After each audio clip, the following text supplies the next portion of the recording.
sudah jadi alumni COVID, yang sedang menderita sakit, atau siapapun yang hari ini dalam keadaan sehat walafiat, bersabarlah dan jagalah kesabaran. Sabar itu mudah diucapkan, sabar itu mudah diucapkan, lanjutannya ringan diamalkan, insya Allah. Sebab kalau kita katakan berat, nanti makin berat dan tidak mendapatkan keutamaan. Mudah-mudahan setelah ini makin sabar. Pagi hari ini saya saksikan wajah-wajah sabar. Maka kajiannya harus sampai selesai ya. Ini wajah-wajah sabar ini. Masya Allah. Baik, kenapa kita bersabar? Karena bersabar perintah Allah. Kalau sudah perintah Allah, maka tak ragu lagi kita untuk menunaikannya. Isbiru, sabar, sabar, sabar gitu ya. Kemudian orang yang sabar dapat surat cintanya Allah. Wabashiri sabirin, beri kabar gembira kepada orang-orang yang sabar. Ini yang paling penting ini, kabar gembira untuk orang-orang yang sabar. Semoga kita termasuk di dalamnya, amin ya rabbal alamin. Saudaraku sekalian, penduduk surga pecinta ilmu, memang sudah merupakan sunatullah, ketentuan Allah Subhanahu wa taala. Khususnya orang beriman mesti meyakini bahwa ketika masih ada kehidupan, orang beriman pasti diuji oleh Allah Subhanahu wa taala, itu pasti. Tidak ada orang yang tidak diuji oleh Allah Subhanahu wa taala. A'udzu billahi samiil 'alim minasyaitonir rajim.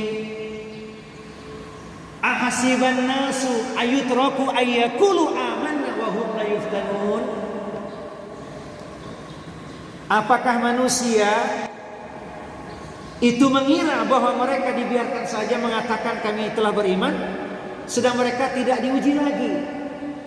Quran surat Al-Ankabut surat yang ke-29 di ayat yang kedua. Jawabannya di ayat yang ketiga. Walaqad fatanna alladziina min qablihim fala'amana Allahu alladziina shadaqu wala'amana al-kadzibin.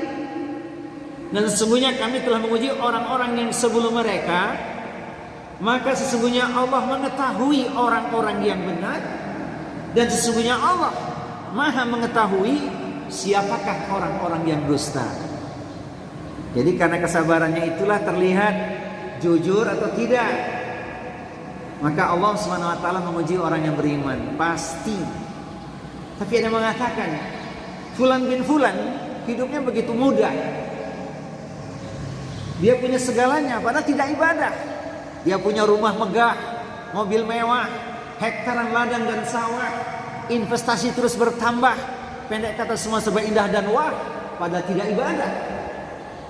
Sementara fulan bin fulan ibadahnya begitu luar biasa, tapi hidupnya begitu-begitu saja. Jawabannya apa?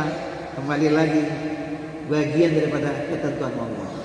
Sederhana saja, ketika kita menyaksikan saudara kita yang diuji hari ini, sesungguhnya beban yang ditimpakan kepada mereka jauh lebih berat.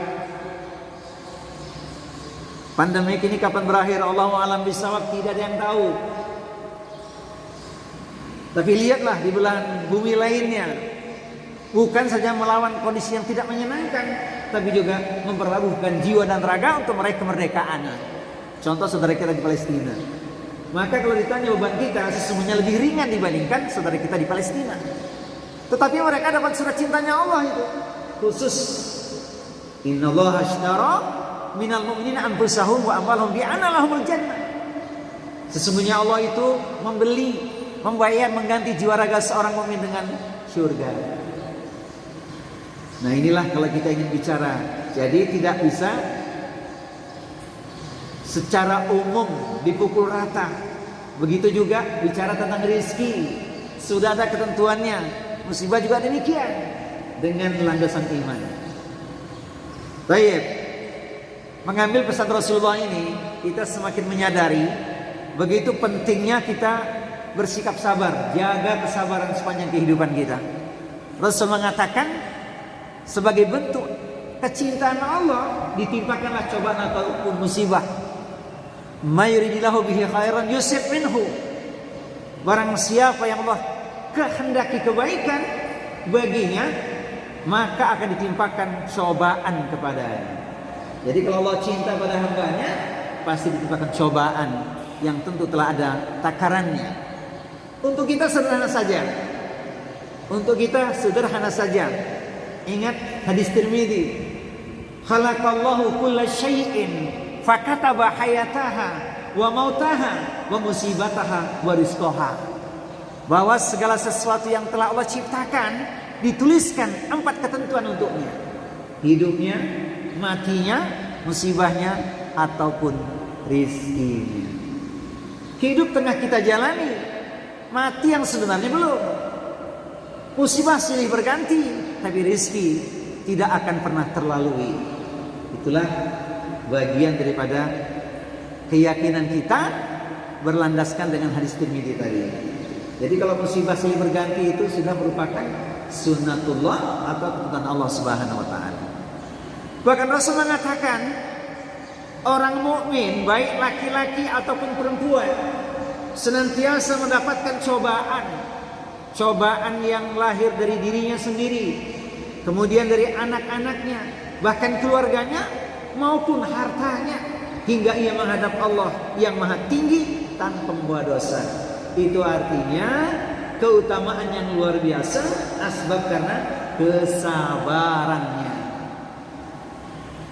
Lihat pasal Al-Quran surat At-Taghabun, surat yang ke-64 di ayat nomor 15. A'udzu billahi samii'il 'aliim minasyaitonir rajim. Innama amwalukum wa auladukum fitnah wallahu indahu ajrun 'adzim. Sesungguhnya di dalam hartamu dan anak-anak merupakan cobaan di sisi Allah, pahala atau ganjaran yang besar. Jadi kalau diuji dengan berbagai hal yang tidak menyenangkan, langsung ambil itu ayat, aku sedang diuji. Ingin lulus naik tingkat, pasti lewat ujian. Begitulah ketentuannya.